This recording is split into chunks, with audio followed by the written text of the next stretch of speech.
दोस्तों नमस्कार। Learning by AP sir YouTube channel में आपका स्वागत है।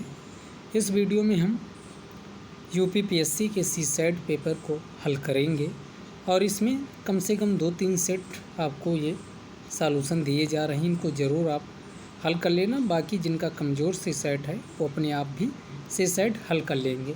तो आइए शुरू करते हैं। इसकी पीडीएफ जिनको चाहिए learning by AP sir Telegram channel join कर लीजिए, वहाँ पर पीडीएफ प्रोवाइड करा दी जाएगी। तो शुरू करते हैं। सबसे पहले हिंदी के क्वेश्चन इसमें देखते हैं। पहला क्वेश्चन है, स्वार्थ में निम्नलिखित में से कौन सी संधि है? तो स्वार्थ स्व प्लस अर्थ से बना है, तो इसका छोटा आ प्लस इसका छोटा आ दोनों मिलके आ और आ की मात्रा के साथ ये स्वार्थ आया है। तो इसका मतलब जब दीर्घ कोई अक्षर होता है तो दीर्घ स्वर संधि होती है। तो इस क्वेश्चन का आंसर पहले का दीर्घ स्वर संधि हो जाएगी। अगला, निम्नलिखित में से कौन सा सही सुमेलित है ये बताना है। गलीचा, पुर्तगाली, आमदनी। आमदनी ये फारसी भाषा का शब्द है, यानी ये बी वाला सही सुमेलित है, बाकी गलत है। अगला, इसमें आइए अगले में देखते हैं। अल्प विराम का ये प्रतीक है, उसके बाद कोष्ठक ये 4 हो जाएगा, योजक चिन्ह पहला हो जाएगा, संक्षेप सूचक ये हो जाएगा।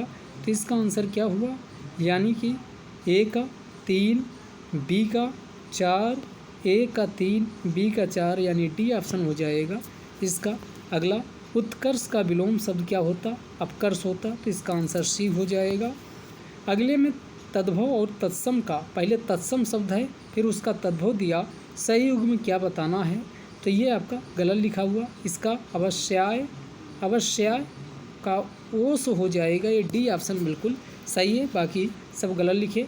गमन शब्द को विपरार्थक बनाने के लिए, यानी गमन माने होता जाना और इसमें आ लगा दोगे तो आगमन माने आना, इसका विलोम हो जाएगा। आ इसमें उपसर्ग लगाना पड़ेगा। अगला, शुद्ध शब्द बताना है, कौन सा वाक्य शुद्ध है? रविंद्रनाथ टैगोर की कुछ रचनाओं का नागरी अपने आप में एक भाषा, तो इसमें भाषा लगाने की जरूरत नहीं, नागरी में अनुवाद हुआ, तो ये आपका क्या हो गया, गलत है। अगला, राजा हरिश्चंद्र के सदृश कोई सत्यवादी नहीं हुआ, तो यहाँ सदृश ये गलत लिखा है। पद्म के चौथे भाग को चरण कहते हैं, पद्य के चौथे भाग को, तो पद्य के चौथे भाग को चरण कहते नहीं, चौथे भाग ये आपका वाक्य गलत है। रामचंद्र शुक्ल ने अनेक ग्रंथों की रचना की, ये बिल्कुल सही है, तो इसका आंसर क्या होगा, डी। और ये आयोग की आंसर की के हिसाब से आपको सारा कुछ बताया जा रहा। अगला, उसने नहाकर भोजन किया, तो इसमें 2 क्रियाएं हुई हैं, तो इसमें नहाकर क्या है, भोजन किया, एक भोजन, और फिर नहाकर, तो जो भोजन किया बाद वाली है, उसके पहले जो क्रिया आती है उसी को पूर्वकालिक क्रिया कहा जाता है। उसने खाकर गाना गाया, मैं नहाकर वहाँ गया, तो नहाकर, खाकर, जाकर, ये जो क्रियाएं होती इन्हीं को पूर्वकालिक क्रिया कहा जाता है। तो यहाँ पर पूर्वकालिक क्रिया हो जाएगा। अगला, देवता का पर्यायवाची शब्द क्या है? किंकर, विपुल, लोकेश। तो विबुध है किसका, देवता का पर्यायवाची होता है। निम्नलिखित में से किस शब्द में एकाधिक उपसर्गों का प्रयोग हुआ? तो इसमें आइए, अनु में केवल अनु है, निहत्था में नी है, आगमन में केवल आ है।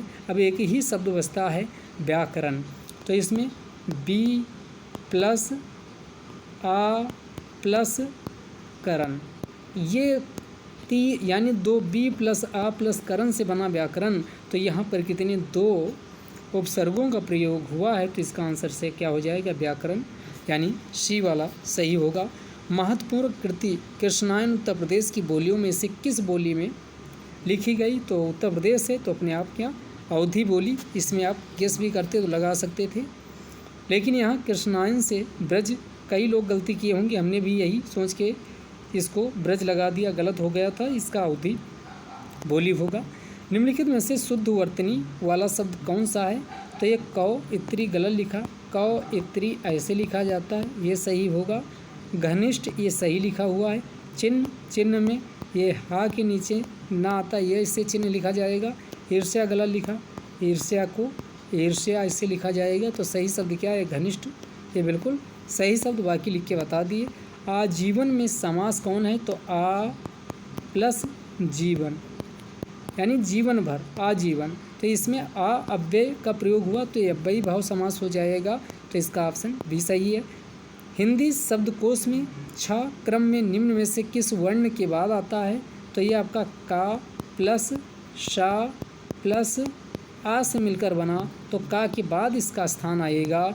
ये मज़ेदार क्वेश्चन पूछा था। तो इसका आंसर छा, यानी कहते नहीं छात्रा गया, या रा लावा शाहा छा, कई लोग हा लगा दिए होंगे, नहीं, यही मेन इस क्वेश्चन में पूछा गया था कि इसमें छा किसके बाद आएगा। तो ये का प्लस शा प्लस आ से मिलके बना, तो का के बाद इसका आएगा। तो इसका आंसर का हो जाएगा। अगला, बहती गंगा में हाथ धोना मुहावरे का सही अर्थ क्या है? कि अवसर का लाभ उठाना। तो इसका आंसर बी हो जाएगा।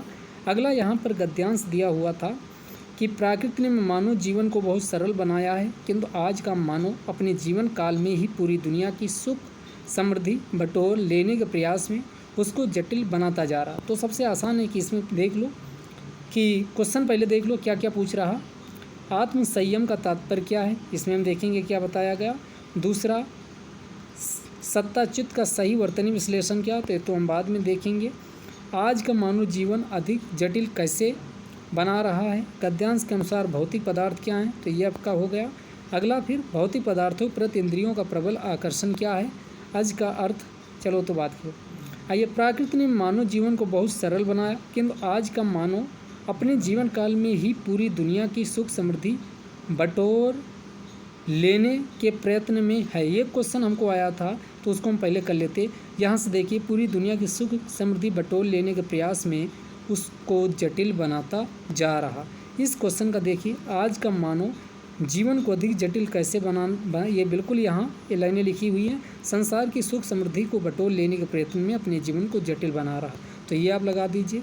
अगला, भौतिक पदार्थ को ध्यान रखना कहाँ आएगा, और सत्ता चित्त, दो शब्द यहाँ आए हैं। अगला देखिए, हाँ, इस जटिलता के कारण संसार में धनी निर्धन, सत्ताधीश सत्ताचित, संतानवान निसंतानवान सभी सुख शांति की चाह तो रखते, किंतु राह पकड़ते हैं आ भरने की।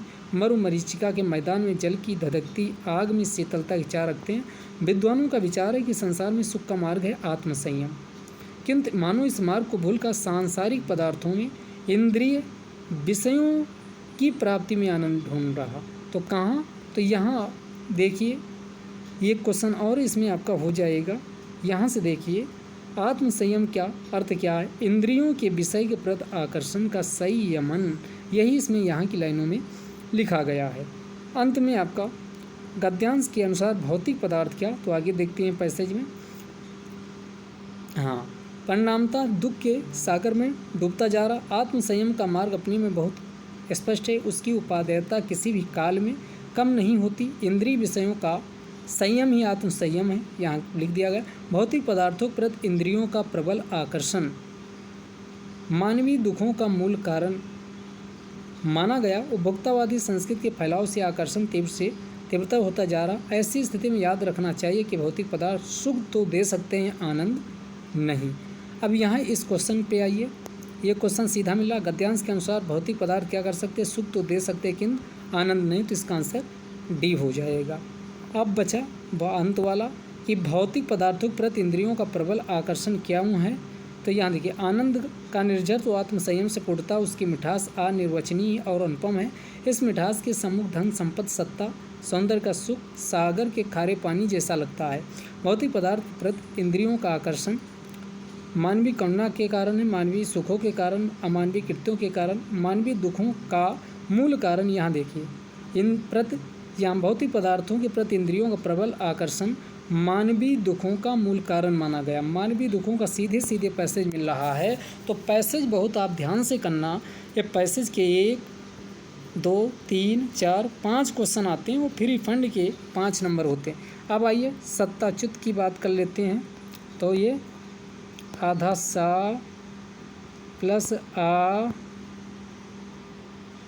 प्लस आधा ता प्लस फिर आधा ता सत्ता प्लस आ सत्ता, ये यहाँ तक हो गया, प्लस चा आधा प्लस आधा या प्लस ऊ प्लस ता और प्लस आ, इतने को मिलाओगे तो ये क्या बनेगा, सत्ता च्युत बनेगा। अलग अलग कर दिया गया तो इसमें किसमें, ये बी ऑप्शन बिल्कुल सही हो जाएगा। प्रत्येक अक्षर को सही सही वर्तनी विश्लेषण करना था तो इसका बी सही ऑप्शन होगा। बाकी ये पैसेज सारा हो ही गया। अब आगे आइए, आज का अर्थ नहीं है जिसका जन्म ना हो, अज माने होता जो ना जन्मा हो, तो ये सही है। दशरथ के पिता को अज कहा जाता है, ब्रह्मा विष्णु शिव को कहा जाता है, ब्रह्मा विष्णु महेश तीनों को अज भी कहा जाता है, तो ये भी ध्यान रखिए। मोती इसका अर्थ अज का अर्थ नहीं होता। जिजीविषा का अर्थ क्या है, जीने की इच्छा को जिजीविषा कहा जाता है, तो इसका आंसर ए होगा। हो सकता है वह आया हो, तो ये संभाव्य वर्तमान है, हो सकता वह आया हो, ये संभाव्य वर्तमान, तो इसका आंसर सी होगा। तो ये थे हिंदी के क्वेश्चन, हिंदी के सारे ख़त्म। अब हम इंग्लिश के क्वेश्चन देखते हैं। अगला देखिए, which of these words is wrongly spelled, तो ये ट्रांसमिशन आप कैसे लिखते हो, TRANS, trans MISSION, double S होता है, यहाँ क्या है ट्रांसमिशन, तो ये आपका ये शब्द गलत लिखा हुआ है, तो ये TION कर दिया, यानी ये ट्रांस प्लस ये मिशन दो से बना है, तो ट्रांसमिशन, ये गलत है। बाकी एम्बिशन सही लिखा है, इंस्टीट्यूशन सही लिखा है, कलेक्शन सही लिखा है, तो ये आपका गलत है। अगला, fill in the blanks in the given sentence by choosing the correct option. No sooner और नो सूनर के बाद आपकी डिड आता है और उसके बाद सब्जेक्ट आता है नो सूनर डिड, यानी ये आपका नो सूनर डिड, ये जो भी आएगा, और उसके बाद सब्जेक्ट प्लस वर्ब के बाद अगला इसमें क्या आता है, इसमें नो सूनर के साथ दयन लगता है। सीधा सा मतलब है कि नो सूनर के साथ कौन लगेगा, दयन लगेगा, तो इसका आंसर ए वाला हो जाएगा। Which of the following options has the correct passive voice form of the following sentence, क्या लिखा, लुक अप दैट हाउस, तो ये सॉरी लॉकअप दैट हाउस। अब यहाँ लॉकअप ये कौन इम्परेटिव सेंटेंस है, जब इम्परेटिव सेंटेंस है तो यहाँ पर किसका यूज होगा, लेट का होगा। Let that house B locked up, तो इसका आंसर क्या हो जाएगा, let that house locked up. अब यहाँ बाई यू का प्रयोग नहीं किया जाएगा क्योंकि एक सेंटेंस दिया, क्योंकि यहाँ कोई ज़रूरत नहीं है, तो let the house locked, let the house B locked up. अब ये वाला आप कहो कि बाई यू लिख दिया जाता, क्या गलत हो जाएगा, तो लेट द हाउस बी, यहाँ शब्द यूज नहीं हुआ अगला, इसलिए गलत है, तो इसका सही ऑप्शन यानी ये सी वाला हो जाएगा। अब आगे पैसेज दिया गया, इंग्लिश का ही पैसेज है, तो पहले इंग्लिश वाले क्वेश्चन इसमें देख लेते हैं क्या क्या है, तो उसको देखते हैं। बुक्स आर इम्पॉर्टेंट फॉर, अब आइए इसमें रीड करिए। When I was go to a stranger personal library I wander around the book shelf to learn that sort of a person the stranger is, and when he comes in I feel that I know the key to his mind and the range of his interest. A house without books is a characterless house, no matter how rich its owner is. The rich decoration of the drawing room and bedroom and the luxurious bathrooms tells us that whether he has got a mind as well. It is not a question of money that we do not buy good books or maintain a library of good books. I repeat that the books are the cheapest and the best part of the equipment of a few dollars. Nearly all the best literature in the world is at your command at $2 a volume. For $100 you can get a library of 50 books. Even if you do not read them yourself, they are a priceless investment for your children. What delight is there like the revelation of books, the sudden impact of a master spirit, the sense of a window flung open to the universe. It is an adventure of the mind, the joy of which does not pass away, that gives the adventure of life itself beauty and fragrance. अब आइए सीधे question पे इसमें आते हैं। Question क्या, books are important, the person only who buys them no the coming generation. अगला इसमें पूछ रहा है कि the buyer and his next generation, इसका सीधे सीधे इस पैसेज में इस्तेमाल हुआ, तो इसका आंसर क्या हो जाएगा, C option. What delight does a good book provide, तो it is a great treasure of wealth, इसमें ये आया है, आप आराम से रीड करिएगा, मिल जाएगा। How we can command the best of the world literature, तो इसका ऑप्शन ये वाला हो जाएगा। By purchasing a volume pricing $2 only, यहाँ यूज हुआ है। अगला, the compound word master spirit is in the passage means क्या, द कंट्रोलिंग स्पिरिट, इसका डी ऑप्शन हो जाएगा। Choose the correct indirect speech, ये अगला इनडायरेक्ट आ गया। The doctor said to me take this medicine twice a day, यहाँ imperative sentence है, तो doctor advised me to take that the medicine twice a day, इसका डी वाला बिल्कुल सही आंसर हो जाएगा इनडायरेक्ट।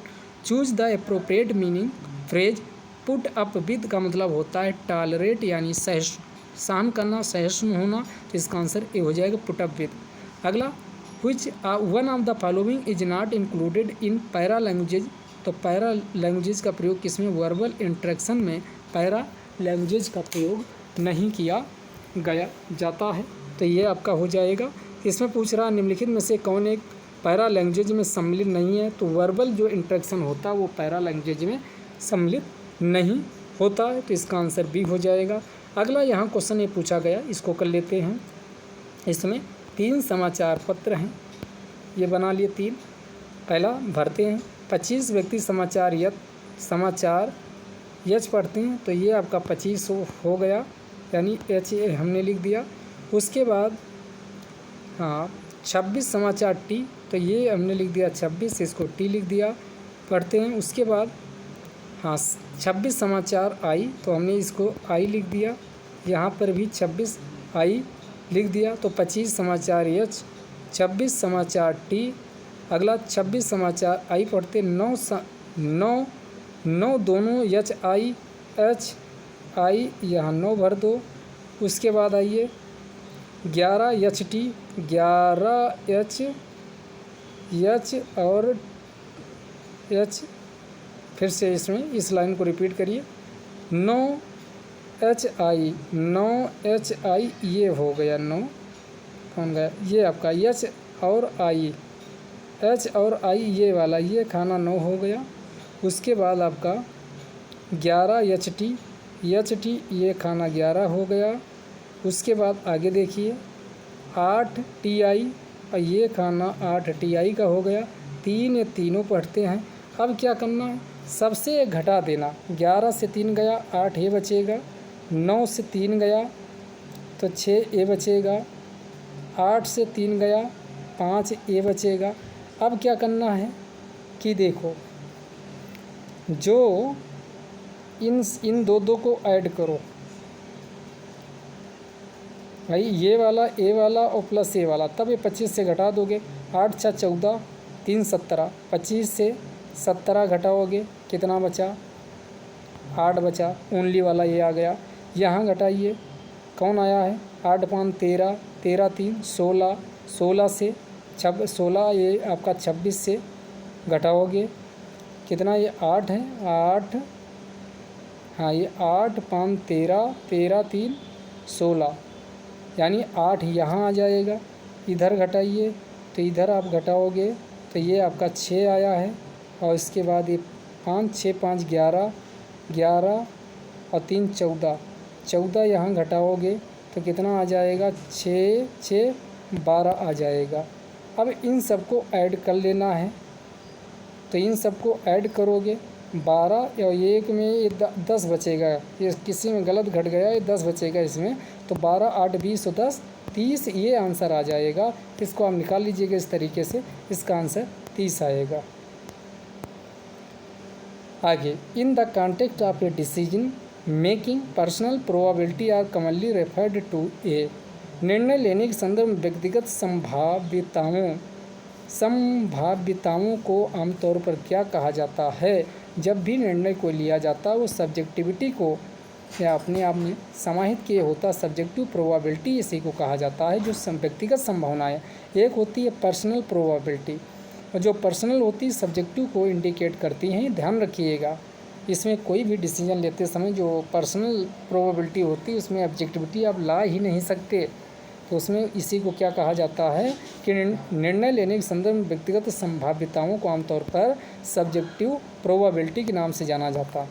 अगला, with reference to the interpersonal communication in organization which of the following statement are correct. An efficient communication is not always effective. बिल्कुल बात सही है कि एक दक्ष संप्रेषण सदैव प्रभावी नहीं होता, हमेशा नहीं होगा, ये याद रखिए।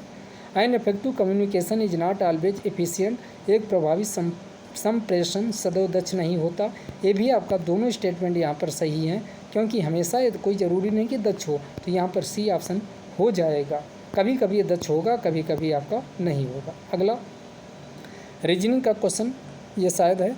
7 खंभे PQRST U और V इस प्रकार से लगाए गए कि अगले 2 खंभों के बीच की दूरी 1 मीटर कम होती जाती है। पहले 2 खंभे P और Q के बीच की दूरी कितनी है? ये P और ये Q, 2 खंभों के बीच की दूरी 10 मीटर है।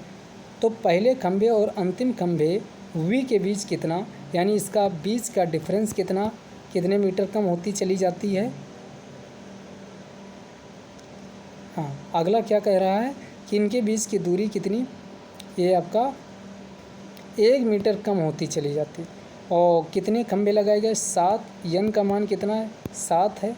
तो पूछ रहा पहले खंभे और अंतिम खंभे के बीच की दूरी यानी L निकालना है। क्या निकालना है? L निकालना है।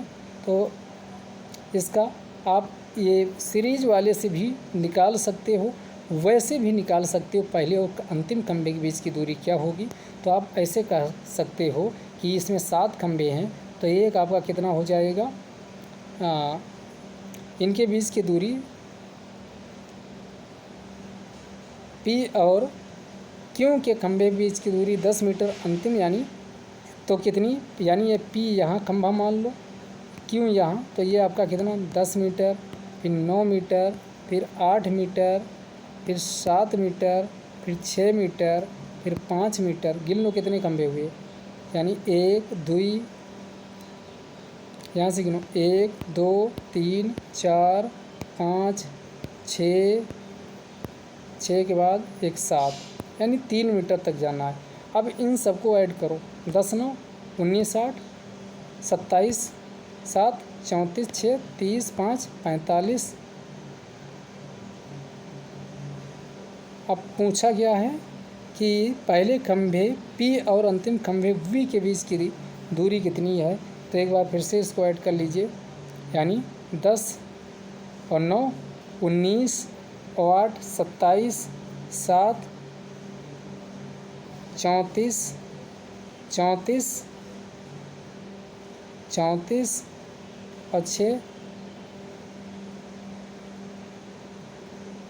40 और 5 45। खंभे गिनो, एक खंभा यहाँ हो गया P Q, 2 खंभा हो गया, 3 हो गया, 4 हो गया, और 4 के बाद यहाँ 5 हो गया, यहाँ 6 हो गया, यहाँ 7 हो गया, ये ज़्यादा लिख दिए हैं। तो कितना आ गया? सीधे 45 मीटर इसका आंसर आप निकाल सकते हैं। बिल्कुल सिंपल सा एक क्वेश्चन था। अगला क्वेश्चन पूछा, किस विकल्प का अनुसरण किया जाता? कुछ फल फूल हैं, some fruits are flowers, some fruits are flowers, या फेल लिख दिए। नो फ्लावर इज बोट, ये बोट वाला हो गया, कोई इसमें रिलेशन नहीं है। All boats are river, all boats are, ये रिवर्स हो गई। अब पूछ रहा कि some fruits are rivers, some fruits are rivers, कोई इसमें संबंध नहीं, पहला कट गया। Some rivers are boats, some rivers are boats, ये सम अंदर वाला, ये यानी बाहर वाला अंदर के लिए सम होगा और अंदर वाला बाहर के लिए सम होगा, सेकंड सही है। उसके बाद फिर some rivers are fruits, some reverse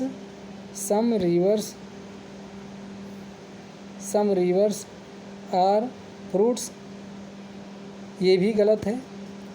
उसके बाद some flowers are fruits, some flowers are fruits, ये सही है।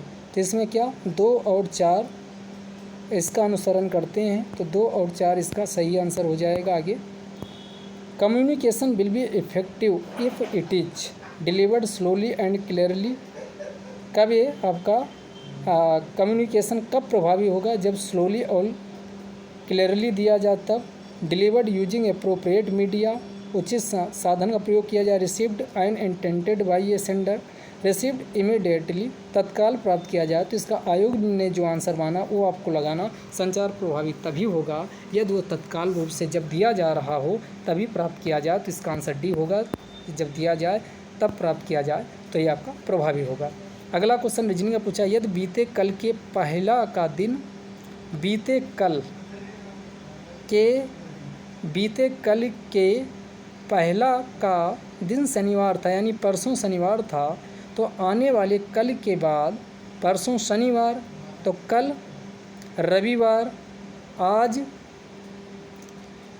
सोमवार, कल मंगलवार। अगला कौन दिन होगा आने वाले कल के बाद, तो परसों बुधवार हो जाएगा। सीधे आप निकाल सकते थे। बिल्कुल ये आसान ऐसे क्वेश्चन होते हैं, इसमें गलती नहीं करनी चाहिए। अगला, after watching a football match between two parallel teams, person insist that be beforehand knew that a particular team winner team was going to win, this is an example of. पूछा, दो समानांतर टीमों के बीच एक football match देखने के बाद एक व्यक्ति जोर देकर कहता है कि वह पहले से जानता था कि विशेष टीम विजेता टीम जीतने वाली, यानी जो टीम जीतने वाली वो कहा कि वो जानता था ये टीम जीतेगी। या एक उदाहरण किसका है, तो ये किसका है? पहला ग्रुप थिंक का, बिल्कुल नहीं हो सकता। सबलिमाइनल प्रॉब्लम सॉल्विंग, अवचेतन समस्या समाधान का नहीं। फॉल्स कंसेंशन इफेक्ट का नहीं। हाइंड साइड बायस का, बायस है वो, यानी कोई ये जरूरी नहीं को जीती जाती, अगर कोई ये बोल रहा है तो इसका मतलब वो उस टीम को लेकर बायस था। हैंड साइट बायस इसी को बोलते हैं पश्च दृष्टि अवनति, यानी वो बायस था, तो इसका आंसर डी हो जाएगा। अगला क्वेश्चन मज़ेदार पूछा है, प्रेक्षणों के समूह x1 x2 एक्शन का 50 के लिए लिए गए विचलनों का योग कितना? तो मान लो आपका कितने 50 विचलन है, 50 इंटू एक्स, ये प्रेक्षण की संख्या x मान लो, -10 इज इक्वल टू हो जाएगा 46 विचलन लिए गए, 46 इंटू एक्स, और ये प्लस ये का योग 70 है, तो ये दोनों बराबर हो जाएंगे। तो ये आपका 50 से 46 घटाओगे कितना, 4x, 4x बराबर ये 80 हो जाएगा, तो इससे काटो 20, तो x बराबर कितना, ये 20 सीधा आंसर इसका आ जाएगा। तो इसका आंसर क्या होगा, यानी प्रेक्षणों की संख्या कितना, ये 20 हो जाएगी। ठीक, तो ये बिल्कुल आसान सा क्वेश्चन था। अगला, according to communication as mutual transaction model, interaction between people is, तो जो इंटरेक्शन होता है वो साइमल्टेनियसली इंटरेक्टिव होता है, तो इसका आंसर डी वाला हो जाएगा। जब भी आप बोलते हो सामने वाला कुछ बोलेगा, सामने वाला फिर बोलेगा, आप कुछ बोलोगे, फिर सामने वाला बोलेगा, आप बोलेगे, तो साइमल्टेनियसली साथ साथ वो बोलता आप बोलते, तो ये इंटरेक्शन चलता रहता है। तो यही कम्युनिकेशन एज म्यूचुअल, यहाँ शब्द ही म्यूचुअल लगा दिया था, तो ऐसे ही आप इसमें साइमल्टेनियसली इंटरेक्टिव में जा सकते थे। अगला, प्रोफेशनल शब्द का प्रयोग करके कौन शब्द नहीं बनाया जा सकता? तो आइए नॉर्मल पे विचार कीजिए, यानी इसमें है ओ, इसमें है आर, इसमें है, लेकिन इसमें एम यहाँ प्रोफेशनल में नहीं है, तो ये नहीं बनाया जा सकता। यही आंसर सी हो जाएगा। अगला शब्द पूछा गया, निम्नलिखित का सही क्रम क्या होगा? तो शुरू करिए 2 से। सबसे पहले ललाट आएगा, ललाट के बाद फिर कौन आएगा, कान आएंगे। सबसे पहले ललाट, ललाट के बाद कान, कान के बाद ठोड़ी आएगी, ठोड़ी के बाद फिर छाती आएगी, छाती के बाद फिर कौन, ललाट माने ये पूरा सिर होता है ऊपर वाला, ये ललाट इसको बोलते हैं। ललाट के नीचे कान, कान के नीचे ठोड़ी, ये ठोड़ी, ठोड़ी, और ठोड़ी के नीचे आपका क्या आएगा, तो ये छाती, छाती के नीचे फिर कौन आएगा, यानी पेट, और पेट के नीचे फिर पैर, यानी लास्ट में 5 आएगा पैर। तो इसका आंसर क्या हो जाएगा, यानी बी वाला हो जाएगा। सबसे पहले ललाट, फिर कान, फिर ठोड़ी, फिर आपकी छाती, फिर पैर, फिर पेट, फिर पैर सबसे लास्ट में होगा। बी ऑप्शन इसका सही होगा।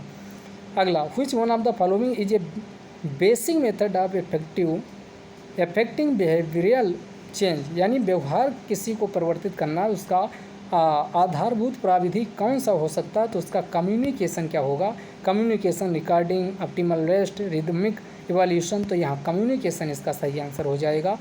अगला, कंट्रोवर्सी ऑलवेज इन्वॉल्व्स, कंट्रोवर्सी कब होता है? जब डिसएग्रीमेंट, मतभेद होता है। मतभेद होने की स्थिति में हमेशा कंट्रोवर्सी जनरेट होती है, ये ध्यान रखिए। यहाँ ये आप कह सकते हैं रिवेंज, रिवेंज में नहीं होगा, क्योंकि रिवेंज में आप कोई कंट्रोवर्सी तो मतलब दोनों पक्षों से कुछ बिंदुओं पर मतभेद था, उसी से कंट्रोवर्सी हो गई। और जब भी रिवेंज, कोई ज़रूरी नहीं कि दोनों पक्षों से हो, रिवेंज में आदमी कोई कभी की दुश्मनी है उसको निकालने के लिए वो दूसरे पर हमला भी कर सकता है। समस्या समाधान में सादृश्यता का उपयोग किया जाता है। कब? तकनीकों का अनुप्रयोग जिनका उपयोग पिछली समान परिस्थितियों में किया जा चुका हो तब किया जाता। तो इसका आंसर 48 का ये हो जाएगा। पृथक रूप से संबंधित युग्म का चयन कीजिए जो इसमें अलग है। तो इसमें अपराध करोगे दंड मिलेगा, उद्यम करोगे सफलता मिलेगी, व्यायाम करोगे शरीर स्वस्थ रहेगा, निर्णय वकालत नहीं। निर्णय इसमें जज साहब निर्णय देते हैं, निर्णय, तो ये आपका ये गलत है। अगला, निम्नलिखित में से कौन सा प्रतिरूप अंतर व्यक्ति संप्रेषण की गत्यात्मकता पर बल देता है? तो which one of the following model emphasizes on the dynamism of the interpersonal communication? तो ये कब, यानी डायनामिज्म का मतलब क्या हुआ? इंटरपर्सनल कम्युनिकेशन में। तो जब इसी को ट्रांजैक्शनल मॉडल के नाम से जाना जाता है। किस नाम से? ट्रांजैक्शनल मॉडल के नाम से जाना जाता है, जो इंटरपर्सनल में डायनामिज्म को प्रमोट यानी क्या करता है, यानी डायनामिज्म की बात करता है। इंटरेक्टिव क्यों नहीं? क्योंकि इंटरेक्टिव तब होता है जब सामने वाला व्यक्ति को भी शामिल कर लिया जाता। कोई ज़रूरी नहीं इसमें इंटरपर्सनल स्किल की बात कर रहा है। जब इंटरपर्सनल स्किल होती है यानी अंतर व्यक्तित्व का विकास होता है, तो कोई ज़रूरी नहीं इसमें ट्रांजैक्शनल मॉडल की बात करता है कि आप अपनी बातों को कैसे रख पाते हो। ठीक, तो ये आपका इसीलिए सी नहीं होगा, इसीलिए इसमें क्या होगा, यानी ये इसका बी नहीं होगा, इसका आंसर सी होगा। अगला, which one of the following is a version of divide and conquer strategy in problem solving? निम्नलिखित में से समस्या समाधान में विभाजित करो जीतो रणनीति का ये कौन है? तो मीन्स एंड एनालिसिस, मीन्स साधन और साध विश्लेषण इसी को कहा जाता। तो ये आंसर क्या हो जाएगा? सी हो जाएगा। निम्नलिखित में से कौन सा सचेतन श्रवण में बाधा नहीं है? तो कौन सा बाधा नहीं है? प्री जजमेंट है, मैसेज ओवरलोड है, मैसेज कम्प्लेक्सिटी ये भी बाधा है, लेकिन कौन? डुअल पर्सपेक्टिव, ये आपका कभी भी बाधा नहीं होती है सुनने में। अगला, निम्नलिखित में से कौन सी संख्या, निम्नलिखित में से कौन सी श्रेणी की संख्या नहीं है? यानी ये इसमें बताना है, तो ये कौन आएगी? तो इसमें क्यूब लिखे हुए हैं, 1 2 3 4 का क्यूब, 5 का क्यूब, अगला 6 का क्यूब है, उसके बाद 7 का, 8 का 512, 9 का 729, 10 का 1000, लेकिन 256 इसमें क्यूब नहीं आएगा। अगला, किसी समस्या के समाधान हेतु चिंतन का तरीका कौन सा है? ट्रायल एंड एरर है, ह्यूरिस्टिक्स है, एनाग्राम्स है, लेकिन एल्गोरिदम इसमें ये तरीका नहीं है। एल्गोरिदम में मैथ और इसमें किया जाता, जबकि समस्या समाधान में इसका प्रयोग नहीं होता। अगला क्वेश्चन पूछ रहा है, ABC एक समबाहु त्रिभुज है, ABC एक समद्विबाहु त्रिभुज जिसमें AB = BC है, और E और F क्रमशः B व C पर ऐसे बिंदु हैं, E और F, E है BC पे, ये आपका E हो गया, उसके बाद F है AC पर, F यहाँ पर है, ऐसे हैं कि AE बराबर इसके EF के, AE बराबर AF, ये बराबर हो गए। अब आगे दिया एंगल BAE ये 40 डिग्री है। अगर ये 40 डिग्री एंगल है तो ये बाइसेक्टर है, तो AB 40 हो जाएगा। ये 40 हो गया तो ये दोनों भी बराबर हो, ये आपके बराबर हो जाएंगे। तो ये 40 है तो ये आपका कितना हो जाएगा? ये आप 40 घटा दीजिए, 140 बचेगा। 180 से तीनों का योगफल 180 डिग्री होगा, तो 70 ये हो जाएगा, 70 ये हो जाएगा। अगर 70 ये हो गया तो 70 ये हो जाएगा, 70 ये हो गया। अब ध्यान दीजिएगा, 70 ये हो गया तो आपका 70 और इनका जो यहाँ पर इन दो का ये जो 40 डिग्री है, ये यहाँ पर ये एंगल हम 70 निकालिए, ये पूरा 90 डिग्री बन जाएगा। और जब 90 बन जाएगा ये बाइसेक्टर इसमें ये करेगा, तो 90 से ये आपका कितना, ये 70 घटाओगे तो 20 डिग्री इसका क्या आंसर आ जाएगा। तो ये आपका थ्योरम इसमें लगा करके आसानी निकाल सकते थे। अगला, किसी घन के सभी फलकों को इस प्रकार से पेंट करने के लिए किन्हीं दो फलकों के रंग समान ना हो, कम से कम कितने रंगों की आवश्यकता होगी? तो यानी आपका टोटल फ्लक्स कितने एक घन में होते हैं। तो आपका यानी देखो मान लो ये आपका कोई ये घन है। अब कह रहा है कि कितने रंगों की आवश्यकता होगी कि दो रंग संलग्न फलकों के समान रंग ना हो। यानी आपका ये वाला मान लो, ये वाला और ये वाला, अगर ये एक रंग से रंग दिए तो ये दूसरे रंग से ये, तो ये तीन इसमें यानी ऊपर और ये बगल वाला, ऐसे आप रंगेंगे तो कम से कम कितने 3 रंगों की ज़रूरत होगी। 3 से कम पे काम नहीं चलेगा, क्योंकि 2 आप रंगोगे तो इसमें से 2 में से कोई ये यूज़ करोगे, ये कॉमन कोना कर जाएगा। तो कम से कम 3 रंग आपको ज़रूरत होंगी, ताकि ये यानी सिमिलर नहीं होंगे। अगला क्वेश्चन ये अच्छा पूछा है, जब किसी बहुपद को यानी px को x-1 और x-2 से विभाजित किया जाता तो शेषफल क्रमशः 5 व 7 बचता है, तो क्या शेषफल बचेगा जब px को x-1 व x-2 से विभाजित किया जाता है। अब हम क्या करते हैं, इसको कोई एक मान लेते हैं कि x का मान कितना 10 है। अब 10 से 1 घटाओगे तो 9 बचेगा, ठीक 9।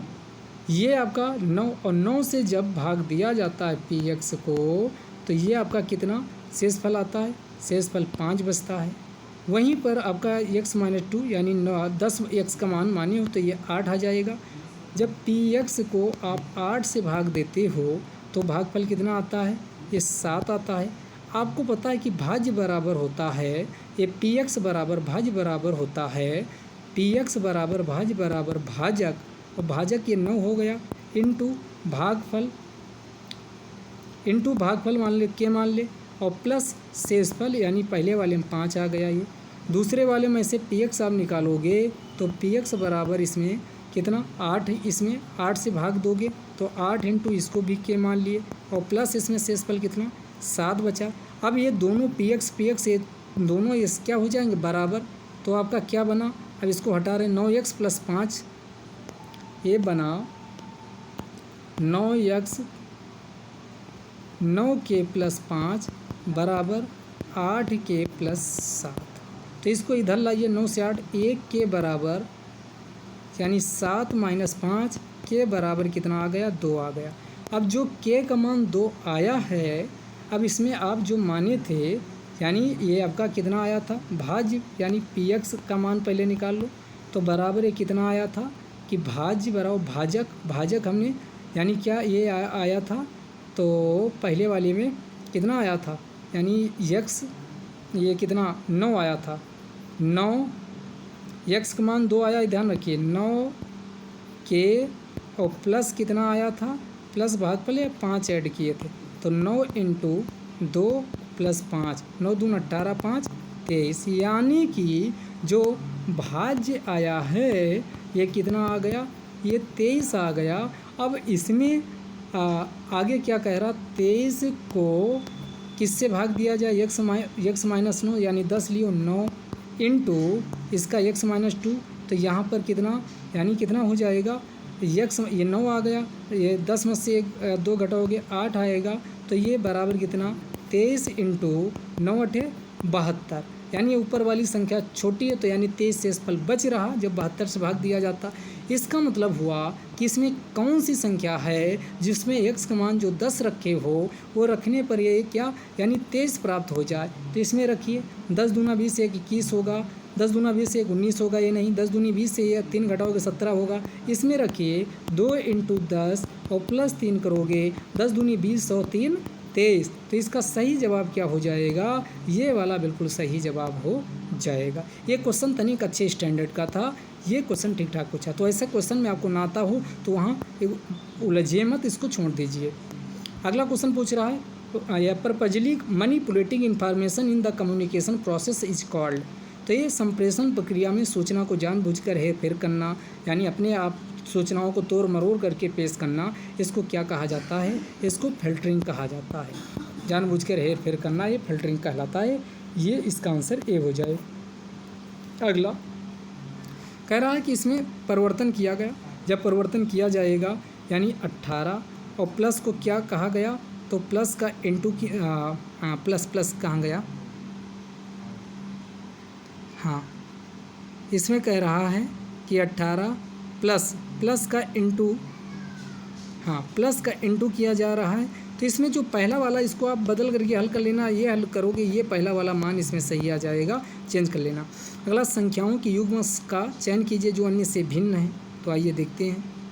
तो इसमें अन्य से भिन्न कौन है, तो ये 34 और ये 6 ये भिन्न है। 34 और ये क्या है, ये भिन्न है। तो इसमें देखिए क्योंकि 34 जो ये आपका 14 हो गया, 12 हो गया, 28 हो गया, 6 हो गया, 42 हो गया, 4 हो गया और उसके बाद 34 हो गया। तो ये उसके बाद आपका कितना हो गया, ये आपका 34 और 6 ये इसमें भिन्न है। अगला सृजनात्मक समस्या समाधान संबंधित किससे है, creative problem solving is associated with. तो ये आपका डाइवर्जेंट। जब क्रिएटिव प्रॉब्लम सॉल्विंग आती है तो ये आपका कई विचारों में उसको सोचना, ये इसको क्या बोलते हैं, जब किसी एक विचार की ओर केंद्रित हो जाना तो ये आपका कन्वर्जेंट होता है। लेकिन जब मल्टीपल सभी उसके आयाम को सोच करके कोई डिसीजन लेना, इस समस्या समाधान की टेक्निक्स को क्रिएटिव प्रॉब्लम सॉल्विंग कहा जाता। तो इसी को बोलते हैं क्या, डाइवर्जेंट अप यानी थिंकिंग इसी को कहा जाता। अगला क्वेश्चन पूछ रहा, सोनिया ने एक वस्तु को 16% लाभ पर बेचा। तो 100 रुपये की थी, कितना बेचा, 116 बेचा। यदि उसने इसे 4% कम पे ख़रीदा होता, 96 खरीदा होता, तो उसे 25% लाभ मिलता। 1/4 इंटू 1/4 करोगे तो ये 24 यानी कितना आ जाएगा, 4 से काटो, 4 दूनी 8 और 4 दूनी 8, 4 16 यानी ये आ गया 14 रुपये।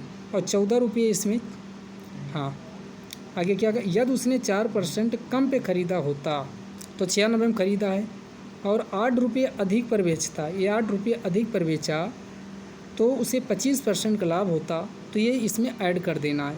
तो ये कितना बन जाएगा, ऐड करिए तो ये 25 चौका 100, 1/4, 1/4 इसमें 4 से काटना है तो 4 दूनी 8 और 4 24 ऐड करना है।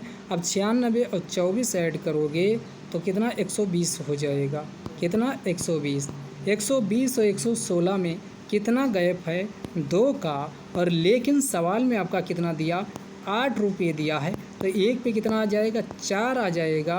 अब 1 पे कितना आ जाएगा, यहाँ कितना आ गया, ये हाँ ये आया 4 का गैप, 4 का गैप। ये 120 और 116 भी 4 का गैप है। 4 गैप 4 रुपये पे यहाँ सवाल में अंतर, इसमें क्वेश्चन में 8 दिया जबकि हमको 4 मिल रहा। तो 4 पे 8 तो 1 पे यानी 2 आ गया। अब आगे कह रहा कि वस्तु का क्रय मूल्य ज्ञात कीजिए।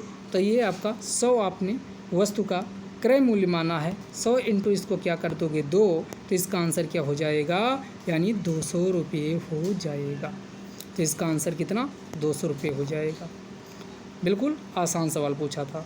बाकी problem solving process is essentially an exertion through, समस्या समाधान प्रक्रिया अनिवार्य रूप से एक भ्रमण है और किसके, प्रॉब्लम स्पेस का। तो इसका आंसर क्या हो जाएगा, प्रॉब्लम स्पेस। तो ये प्रॉब्लम स्पेस इसका सही जवाब हो जाएगा। अगला क्वेश्चन ये बहुलक पूछा। ऐसे क्वेश्चन आपको हम बताएं एग्जाम में आ जाएं तो आपको ना आते हों तो पहले इस क्वेश्चन में मत उलझ जाइए। फिलहाल के लिए ये सवाल आपको कैसे सॉल्व किया जाएगा वो तरीका यहाँ हम बताते हैं। सबसे पहले इसका जो बहुलक जब ये वर्ग अंतराल में हो तो फार्मूला क्या होता है, तो बहुलक इसका निकालने का फार्मूला होता है इसका फार्मूला L1, फिर से लिख दे रहे हैं। सबसे पहले इसका फार्मूला क्या होगा, L1 प्लस अब यहाँ देखो L1 लिखने के बाद F1 लिखिए, 1 के बाद फिर F0 आएगा अपान F1 के नीचे F1 उतारिए, लेकिन इसमें 2 लगा दीजिए, माइनस F0 के नीचे F0 उतारिए, माइनस F अभी 1 आ चुका है यहाँ 2 इंटू इसको H कह लीजिए चाहे I कह लीजिए। अब हम बताते हैं। अब L1 सबसे पहले अब इनमें इसी को मान सेटअप करना, अगर ये मान रख ले गए तब बात बन जाएगी। तो इसमें हमने जो लिखा था उसको सबसे पहले हम देखते हैं। सबसे ज़्यादा इसमें बारंबारता किसकी है, 7 की हो गई। 7 का ये वर्ग अंतराल देखिए तो यहाँ पर 40 और 55 है, 40 इसमें आपका L1 हो गया, L1 का मान 40 हो गया। उसके बाद आइए आई का मान अंतराल या इसी को यस से दर्शा सकते, तो 55 से 40 घटा दीजिए, तो यानी ज़्यादा वाले से कम वाले घटाना, 55 से 40 घटाओगे कितना आ जाएगा, 15 आ जाएगा, 15 आ गया। अब आइए, अब ये जो मेन बारंबारता है ये 7 F1 हो जाएगी, इसके ऊपर वाली जो 3 है ये आपकी F0 हो जाएगी, F0, इसके नीचे वाली है ये F2 हो जाएगी, F2 क्या हो जाएगी, ये F2 हो जाएगी। और उसके बाद इसमें क्या, बस इसी का मान रखना, फिर आपका आंसर क्या, ये फाइंड आउट आ जाएगा। चलो शुरू करते हैं। हमने क्या कहा, L1 का मान कितना है, सबसे पहले फार्मूला लिख देते हैं, L1 plus F1 minus F0 upon 2 F1 minus F0 minus F2 into I. अब इस फार्मूले में बैठाओ, L1 की जगह कितना 40 प्लस F1 की जगह ये आपका 7 माइनस F0 इसके ऊपर वाला 3 बटा 2 F1 7 minus F0 3 minus F2 नीचे वाला 6 इंटू अंतराल 15। अब इसको हल कर लिए, सीधा सा अगर फार्मूला पता था तो हल कर सकते थे। 7 में से 3 गया तो ये 40 इधर आई है, इधर इसको लिख दे रहे हैं 40 यही है, इसको हल कर रहे हैं। 7 में से 4 गया तो ये कितना बचेगा, 7 में से 4 गया तो प्लस का ये 3 आ जाएगा, बटा नीचे 7 दून 14 और 6 3 9, 6 3 माइनस माइनस प्लस हो जाएगा 9, तो 14 से 9 गया, यानी कितना बचा, 5 बचा, 5 और इंटू का, यानी ये आपका आ गया 40 प्लस 3 बटा 5 इंटू 15, यानी ये यहाँ 4 आ जाएगा, यहाँ 4 आया था 4, तो 5 3 15, 4 3 12, तो ये कितना आ गया 40 प्लस 12, इसको हल करोगे तो 52 सीधे आंसर निकल आएगा। तो ये क्वेश्चन अगर फार्मूला पता होता तो सीधे आप बहुत ज़्यादा समय लगने वाला नहीं था, 52 इसका आंसर हो जाएगा। बहुलक जब इस टाइप का दिया हो तो उसका फार्मूला आप फिर से नोट कर लेना, L1 प्लस F1 पहले आएगा माइनस F0 अपान, हमने कहा F1 की जगह F1 लिखिए लेकिन यहाँ 2 लगाइए, माइनस F0 के नीचे F0 माइनस फिर F2 इंटू आई क्या वर्ग अंतराल है, कितने का गैप है वो है। तो ये फार्मूला आप लिख लीजिए, ये बैठाओगे तुरंत आपका इस टाइप के क्वेश्चन आगे भी पूछे जा सकते हैं। तो इसका सही आंसर क्या आ गया, 52। आगे इसमें त्रिभुजों की संख्या काउंट करना, तो काउंट कर लो पहले सिंगल वाले, टोटल काउंट करोगे तो 16 आंसर आ जाएगा, इसको काउंट कर लेना। अगला, feedback is use to effectively manage behaviour and improve performance, it is a form of, यानी फीडबैक जानकारी देना प्रभावी रूप से व्यवहार के प्रबंधन एवं कार्यकुशलता को बढ़ाने में प्रयुक्त होता या किस प्रकार का होता है, इंटरपर्सनल, इसी को कम्युनिकेशन के नाम से जाना जाता है। अगला क्वेश्चन पूछ रहा है, यदि एक वृत्ताकार मार्ग की बाहरी तथा भीतरी परिमाप क्या होता है, 2 पाई R1 अपान 2 पाई, ये बाहरी वाले को कैपिटल R लिख लो, कैपिटल R, नीचे का 2 पाई स्मॉल r बराबर दिया 23:22 दिया है, पाई से पाई गया, तो इसमें आपका कितना आ गया, कैपिटल R अपान स्मॉल r बराबर 23:22 के। आगे, तथा मार्ग 5 मीटर चौड़ा हो तो आंतरिक 5 मीटर चौड़ा हो तो आंतरिक वृत्त का व्यास कितना होगा। अब आइए, हाँ आगे सवाल क्या है, ठीक है। अब इसमें कह रहा है यदि मार्ग, तो मार्ग की जो मार्ग है देखो ये है और ये है, इनके बीच का जो ये गैप दिया है यानी 1 बराबर कितना 5 के, क्योंकि बात को समझिए, कैपिटल R अपान स्मॉल r बराबर 23/22 आ गया है, यानी कि अगर ये दो हैं तो यहाँ से ये वाली त्रिज्या 23 है, अंदर वाली 22 है, और ये बीच का रास्ता ये कितना है 5 मीटर चौड़ा है, तो 23 से 22 घटा दो, एक रेशियो, ये रेशियो में चूँकि 1 रेशियो बराबर 5 के हो गया। और पूछा क्या आंतरिक वृत्त की पहले त्रिज्या r निकाल लो, तो इसमें 1 बराबर 5, तो 22 किसके बराबर होगा, तो इसमें आंतरिक वृत्त की त्रिज्या निकालोगे तो कितना हो जाएगा, 22 × 5 करोगे 110। कई जल्दबाजी में यही आंसर लगा देंगे, लेकिन इसमें क्या पूछा, आंतरिक वृत्त का व्यास, इसको 2 से फिर मल्टीप्लाई करोगे तो 220, ये इसका सही जवाब हो जाएगा, यानी ये आंसर सी वाला आएगा। अगला, अगला पूछ रहा है क्या किसी बड़े नगर में केवल एक कंपनी को यातायात व्यवस्था को चलाने की अनुमति देनी चाहिए? पहला ऑप्शन है हाँ, इससे विभिन्न कंपनियों के मध्य होने वाली अस्वस्थ प्रतिस्पर्धा का अंत हो जाएगा। नहीं, ये प्रतिस्पर्धा अगर ख़त्म हो रही तो उसे अनुमति नहीं दी जानी चाहिए। अगला, नहीं, यात्रियों को यातायात व्यवस्था के मध्य व्यापक चुनाव उपलब्ध होने चाहिए। बिल्कुल इसका ये करता सशक्त समाधान करता, तो इसका बी आंसर हो जाएगा। अगला फिर पूछा है, ये भी क्वेश्चन तनिक लंबा है। इसमें सबसे पहले क्या किया जाएगा, ये इसमें माध्यिका दी हुई है। माध्यक का मतलब मीन, यहाँ इंग्लिश वाला देख लो, मीडियन दी हुई है। कौन? समांतर माध्य का मतलब होता माध्य माने ये आपका समांतर माध्य, मीन बोलते हैं इसको मीडियन। मीडियन या 28.5 दी हुई है। चलो इसमें कहाँ फंस गया, इस क्वेश्चन को भी तनिक हम पोस्टमार्टम करते हैं। तो इसमें ऐसे क्वेश्चन में आपको एग्जाम में आ जाए तो ऐसे लंबे क्वेश्चन में उलझना नहीं, जो एक नज़र में होते जाएं। सबसे पहले इसकी क्यूमुलेटिव फ्रीक्वेंसी का कॉलम बना लो। संचयी बारंबारता, तो 5 का 5 आएगा, 5 प्लस इसमें x हो जाएगा, इसका 25 प्लस x हो जाएगा, इसका 40 प्लस x हो जाएगा, इसका 40 प्लस x प्लस y हो जाएगा, यहाँ y है। अगला इसका 45 प्लस x प्लस y हो जाएगा। अब आपके सवाल में ये कुल बारंबारता 60 दी हुई है, यानी 45 प्लस x प्लस y बराबर कितना? 60 है।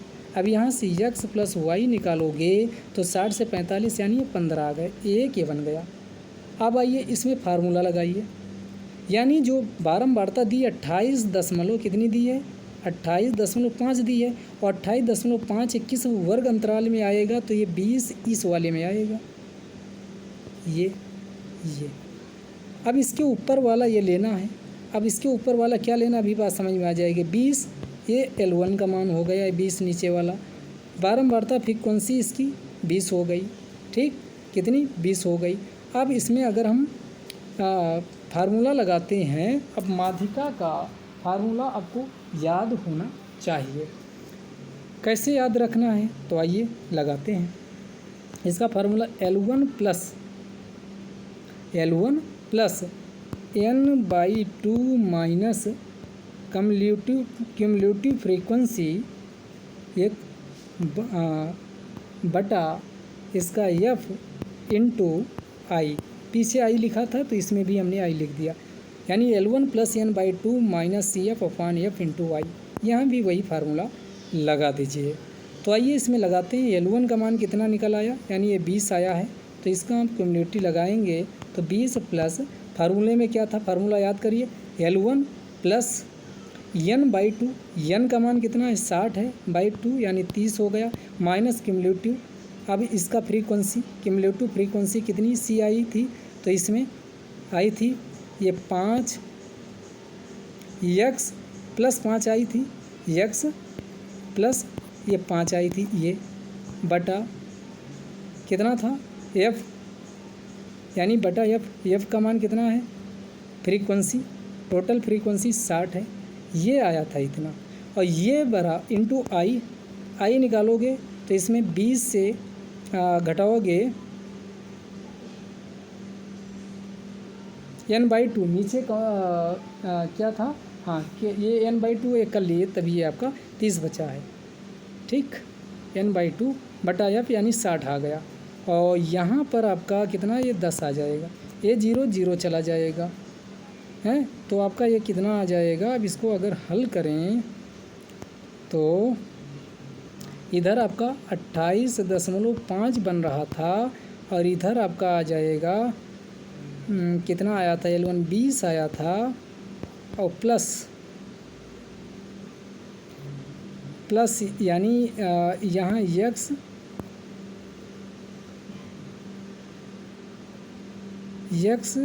और कितना था?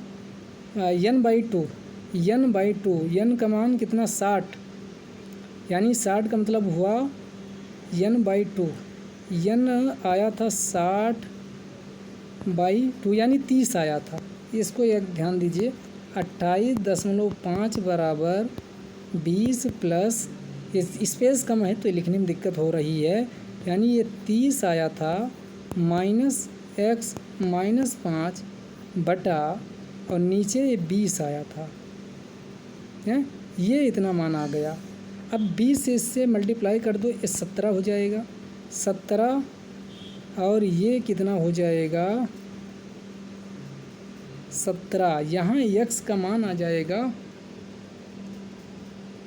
यहाँ से आपका मान निकलेगा तो 20 से मल्टीप्लाई बन के 17 बराबर,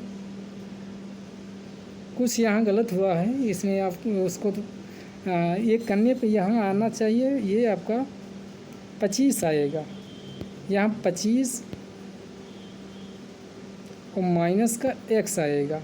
अब इसको इधर ले जाओगे, कैलकुलेशन में कुछ गलती हुई आप चेक कर लेना बाद को, तो x बराबर हो जाएगा यानी 25 माइनस का 17 आगे 8 आ जाएगा। और एक रिएक्शन जो पीछे बनी थी x प्लस वाई बराबर 15 बनी थी, यहाँ से x का मान 8 रख दो प्लस y बराबर 15, तो y बराबर 7 आ जाएगा। यानी ये मान आएगा, कहाँ खसक गया, ये क्वेश्चन तनिक का आपका अच्छे लेवल का था।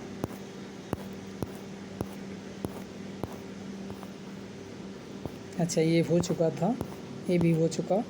हाँ तो इसका आंसर क्या निकल के आया, इस क्वेश्चन का आंसर आया है यानी 8 और 7, ये डी आंसर होगा। x का मान क्या होगा 8, y का मान क्या होगा 7 होगा, तो ये आंसर बिल्कुल सही होगा, डी आंसर होगा। बाकी और ऐसे क्वेश्चन में कोई तरीका है नहीं, एक ही तरीका है। अगला क्वेश्चन है उसमें देखते हैं, the optimal way for effective problem solving is, पारंपरिक एवं गैर पारंपरिक चिंतन को संतुलित करना ये आपका बेस्ट तरीका है। 1 से लेकर 100 तक की कितनी संख्याएं जो न केवल 4 से पूर्णतः विभाजित होती बल्कि उसमें 4 अंक भी है, तो 1 4 हो गया, 1 4 हो गया, 1 24 हो गया, 1 आपका 44 हो गया, 1 आपका 64 हो गया, 1 आपका 84 हो गया। तो 1 2 3 4 5 और 4, जिसमें 24 क्या आता है, 41 वाला छूट गया है, 1 48 वाला छूट गया। 1 2 3 4 5 6 7, टोटल ये संख्याएं 7 हैं, जिनमें 4 भी हो, 4 से डिविजिबल भी, तो इसका आंसर 7 हो जाएगा। अगला फिर पूछा x का न्यूनतम मान क्या होगा जिसके लिए संख्या, तो इसको खोल दीजिए, 3x प्लस ये क्या बन जाएगा 3 3 9 3 6 18 और प्लस 640, और इसको डिवाइड करना है 17 से। अभी आपका कितना बन गया, इसको ऐड करो 9 आ जाएगा, अच्छा 8 4 12 हो जाएगा, 6 1 7 1 8 829 से हो जाएगा। सही है कैलकुलेशन आपका, यहाँ 3 3 9 3 6 18, ठीक है, 9 आ गया, 8 4 12, 6 1 7 1 8, तो ये 3x आपका सवाल क्या बना, 3x प्लस कितना आया था 829 बटा 17।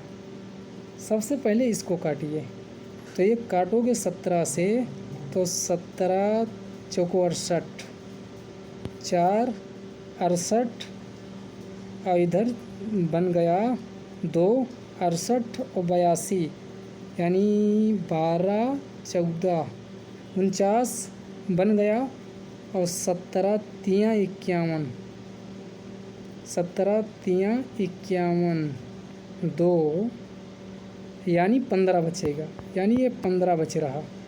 यानी इसमें हमें इसको क्या बनाना है, अब ये यहाँ 3 है तो 3 इंटू x का मान कितना रखा जाए कि 17 से कट जाए, तो यहाँ 24 3 72, अगर 24 3 अगर x का मान हम 24 रख लेते हैं तो ये 72 बन जाएगा, और प्लस इसमें 15 ऐड करेंगे तो कितना बन जाएगा, तो ये 7 1 8 और 5 2 7, 17 से कट रहा, कुछ इसमें गलती हुई है, एक बार फिर से इसको क्रॉस चेक करते हैं। x का न्यूनतम मान क्या होगा जिसके लिए संख्या, ये 3x, एक तो इसमें स्पेस कम है, और प्लस 3 से इसमें हमने कहा मल्टीप्लाई करो, 3 तरह की 9 और 3 चंग 18, 189 और इसमें कितना 640 ऐड करना, 9 8 4 12 6 1 7 1 8 829 3 x प्लस अब इस संख्या को हमें कितने डिवाइड करना 17 से। हमने कहा 17 से इसको डिवाइड करो पहले 829 को, तो 17 पचे 17 चौके 68, 12 में से 8 का 4 बचा, 7 में से 6 का 1 बचा, 9 उतार लो, हाँ यही गलती भी थी, 17 8 136 136, तो 9 में से 6 का 3 और 4 में से 3 का 1 13 यहाँ बच रहा, तो हमारा क्या बच रहा है ये भाग करने पे 3x + 13 बटा 17। अब इसमें x का मान कौन मान रखें, पूरा कट जाए, 17 पचे 85 यानी 17, तो इसमें अगर हम 24 रख लेते हैं 24, हाँ अब सीधा x का मान या अगर 24 इसमें पुटअप कर दें पूरा कट जाए, प्लस इसमें 13, 24 3 72 और प्लस 13 करोगे तो 72 24 यानी 85 बटा 17, 17 पचे 85 पूरा एक कट गया, तो इसमें 24 का मान रखने पर ये पूरा कट रहा, ये 24 हो जाएगा। अगला, एक वायुयान अपने निर्धारित समय से 30 मिनट देरी से उड़ा और इसे 1500 मीटर की दूरी अपने गंतव्य समय से पहुंचने के लिए निर्धारित गति को 250 किलोमीटर बढ़ाना पड़ता है। निर्धारित गति क्या है? ऑप्शन मान लो ये 750 किलोमीटर, 1500 किलोमीटर जाने में इसको 2 घंटे लगेंगे।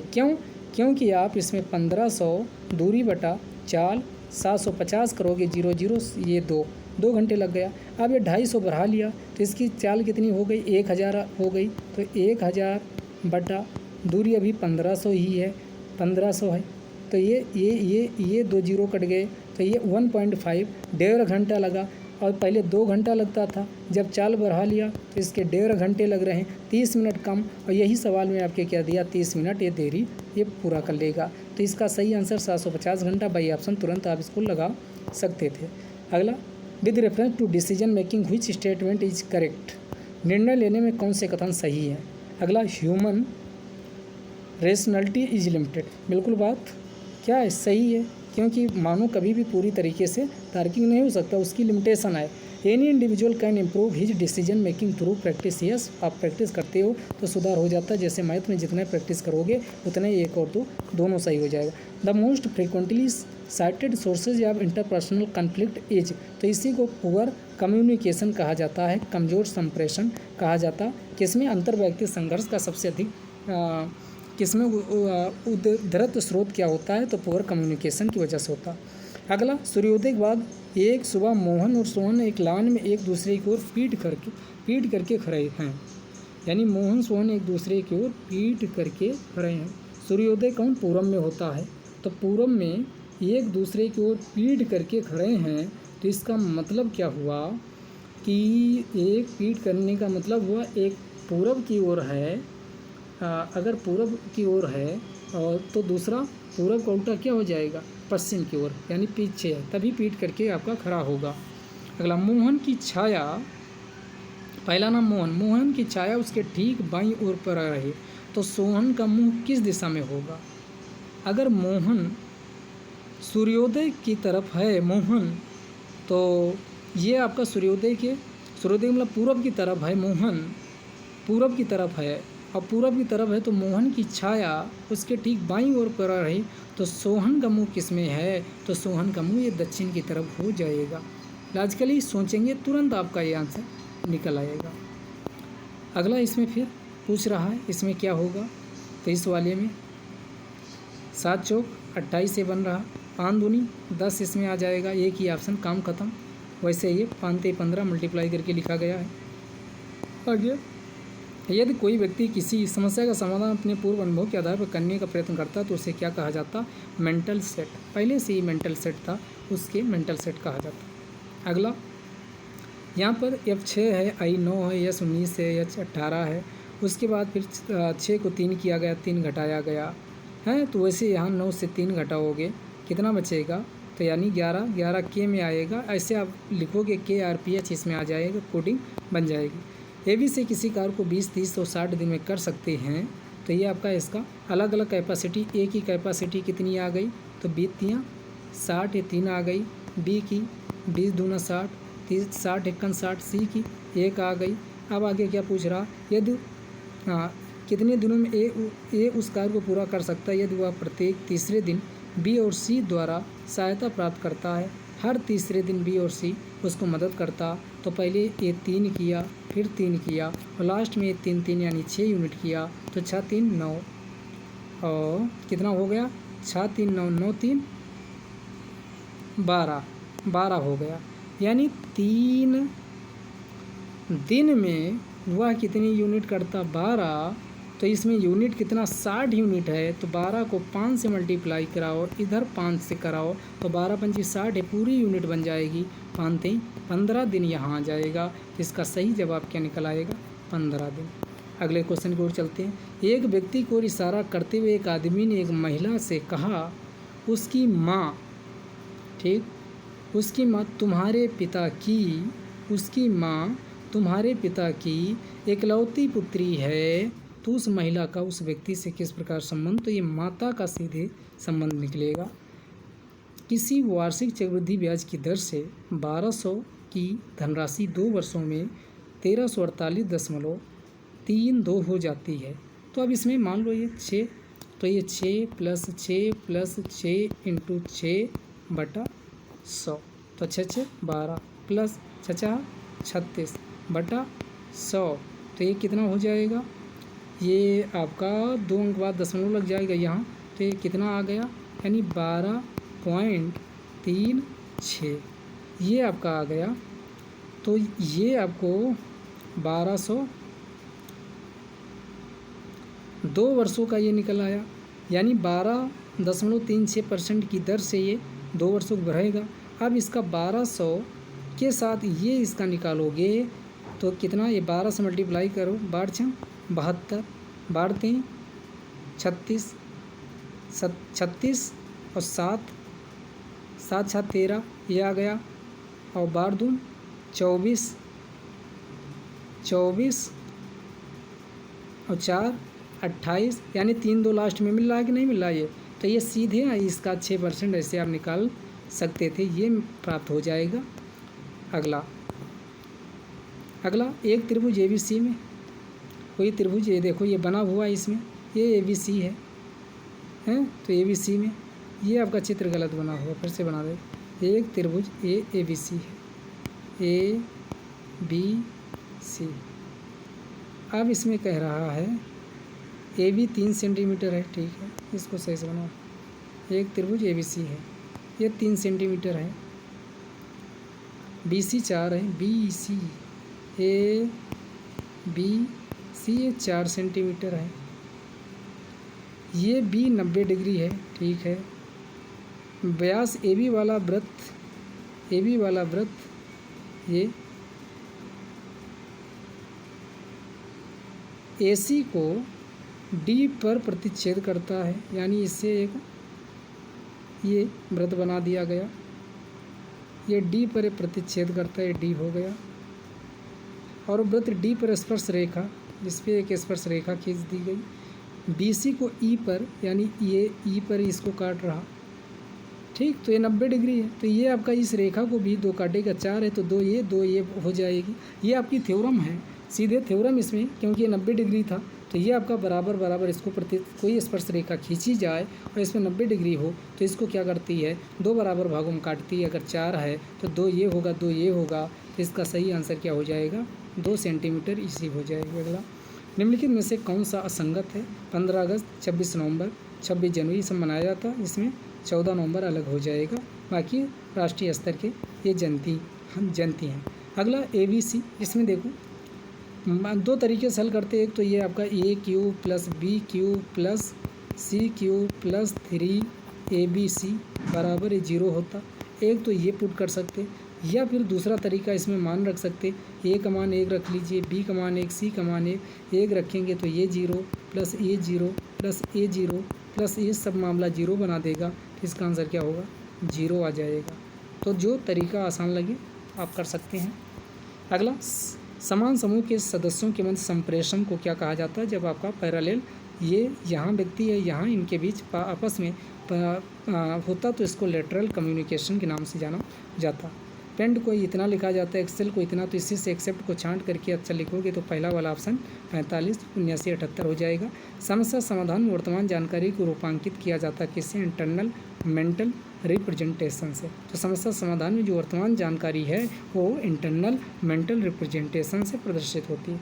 अगला क्वेश्चन इसमें पूछा है 7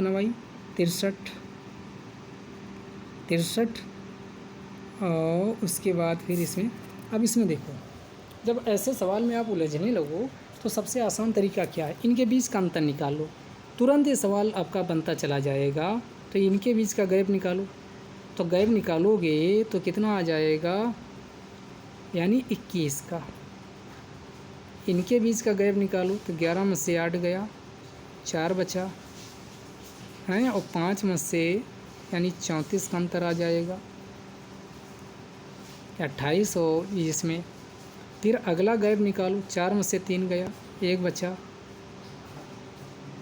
4 में से, और इसके बाद 12 में से 6 गया, 61 का आ गया।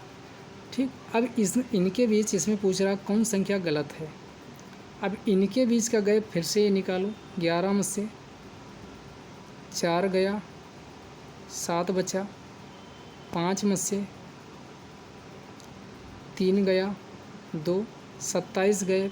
इनके बीच का गैप निकालो, 4 में से 1 गया, 4 में से 1 गया, 3 बचा, 3 में से 2, यानी 13 का गैप आ रहा है, यहाँ 27 का आ रहा है। इसका मतलब ये 28 वाली संख्या जो बीच में गलत लिखी हुई है। आगे इसी प्रकार निकालेंगे तो ये 28 वाली क्या संख्या गलत हो जाएगी। आप गैप निकालना शुरू कर दीजिए। इनके बीच 3 स्तर पे गैप निकालिए, 3 स्तर पे कितना, यानी 21 का गैप आना चाहिए। ये गैप, फिर आपका अगला गैप ये। ड्यूमा का संबंध रूस से है, तो ड्यूमा कहाँ की? रूस की संसद को कहा जाता है। सोरा अफगानिस्तान की संसद को कहा जाता है। ये ऑप्शन इसका सही हो जाएगा। व्यक्ति के कार्य समय का लगभग कितने % भाग अंतर पर्सनल कम्युनिकेशन में व्यस्त होता है, इंगेज्ड होता है? तो 80 से लेकर 90% आयोग इसका माना था। तो 80 से 90% इंटरपर्सनल इसमें व्यस्त होता। अगला पूछ रहा है कि 1000 कर्मचारी साप्ताहिक वेतन दिए, 125 रुपये से कम तथा 125 रुपये तक, 125 रुपये तक, ये इतने को सबको पहले क्या करो? ऐड करो। 125 रुपये तक ये, तो 3 2 5, 5 1 6, 660, 660 बटा कितना है? 1000 इंटू 100, 2 0 2 0 गए, 1 0 0 गए, कितना आ गया? 66% सीधे इसका आंसर निकल आया। कितना इसका आंसर निकला? तो इसका आंसर सीधे कितना निकल आया? कहाँ गया क्वेश्चन भाई? 66। कितने %? 66% इसका आंसर आ गया। निर्णय लेने का उद्देश्य होना चाहिए, जब the objective of decision making should be to make the best, यानी सबसे बेस्ट जो ऑप्शन है उसे चूज करना चाहिए। अगला निम्नलिखित शब्दों का अंग्रेजी शब्दकोश के अनुसार, तो इसमें आपका लिखोगे तो ये आपका सबसे पहले कौन? कीजी शब्द आ जाएगा व्यवस्थित। तीसरा शब्द कीजी होगा, आप लगा लीजिएगा। वह संप्रेषण जो किसी संगठन में समय बचाता है और समन्वय को सहज बनाता है, इसी को लेटरल कम्युनिकेशन कहा जाता है। लेटरल यानी पार्श्विक। यदि x y z धनात्मक पूर्णांक इस प्रकार हैं कि, अब देखिए x और y अनुपात कितना दिया है? 1:2 दिया है। y अनुपात z कितना दिया है? तो ये कितना दिया? 3:5 दिया है। तो इसका तरीका क्या है? यहाँ भी 3 लिख लो, इसका तरीका का यहाँ भी 2 लिख लो, हम मल्टीप्लाई कर दो। 3:3 दूनी 6, 5 दूनी 10, यानी 3:6 कितना आ गया?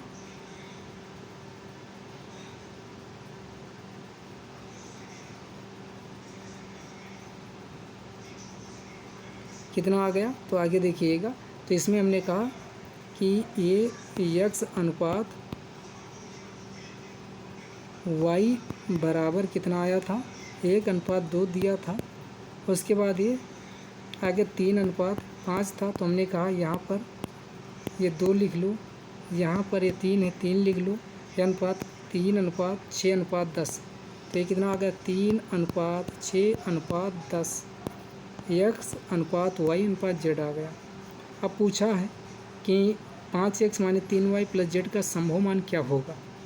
ठीक, तो ये आपका 5 इसमें x मान 3 आ गया, ये 6 आ गया, ये 10 आ गया। अब मान रखिए 5 का यहाँ रखिए 5 3 15 माइनस 6 18 और प्लस जेड का मान 10 25 25 में से 18 गया 7 25 में से 18 गया 7 से कटने वाली संख्या ये नहीं कटेगी, ये नहीं कटेगी, ये नहीं कटेगी, इसको काटिए। 7 दूनी 14 5 19 7 से काटिए, 7 दूनी 14 5 7 8 56, ये 7 से कट जाएगी तो इसका आंसर क्या हो जाएगा, ये हो जाएगा। समस्या पर निद्रा एक प्रकार का क्या है, इनक्यूबेशन। इनक्यूबेशन, समस्या पर निद्रा एक प्रकार का इनक्यूबेशन है तो इसका आंसर सी होगा। अगला टैलेंट का कोड ये है तो सर्च का कोड क्या होगा, इसको आप रखोगे तो ये आपका WIEVGL हो जाएगा। अगला, संचार के लिए चंद्रमा को एक उपग्रह के रूप में प्रयोग नहीं किया जा सकता क्योंकि चंद्रमा पृथ्वी के भूमध्य रेखीय सतह में गतिमान नहीं होता। ये सही भी है, इसकी सही व्याख्या भी करता तो इसका आंसर ए हो जाएगा।